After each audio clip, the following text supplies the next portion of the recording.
The night was thick with fog as Ethan and his friends, drawn by the eerie whispers of legends long told, stood before the crumbling walls of the abandoned prison.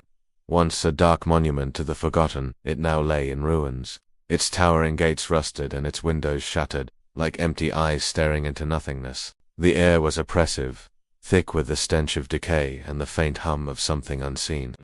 They dared each other to step inside, their breath caught in their throats as they crossed the threshold, the echoes of their footsteps swallowed by the oppressive silence. As they ventured deeper into the labyrinth of rotting cells, the temperature plummeted, and the faint sounds of chains rattling and distant murmurs filled the air. Ethan felt his heart race as a cold gust of wind swept through the broken hallways, making the walls creak and groan. Shadows flickered in the corners of his vision, darting just beyond the reach of the dim flashlight. Each cell they passed seemed to hold a history of torment, the air heavy with the memories of those who had once been confined here, their screams never fully silenced.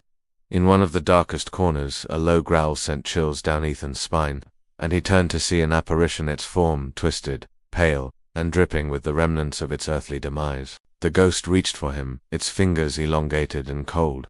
But before it could touch him, the ground beneath them trembled, and the whole building seemed to come alive with vengeful energy.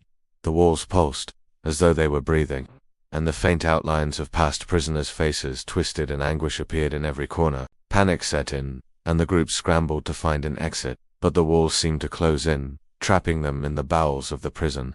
As they ran, the haunting whispers grew louder, surrounding them, until Ethan could hear only the relentless sound of his own heartbeat. The last thing he saw before the world went black was a glimpse of his own reflection in the shattered glass of a long-forgotten mirror, his eyes wide with terror, his face twisted into a grimace that was not his own.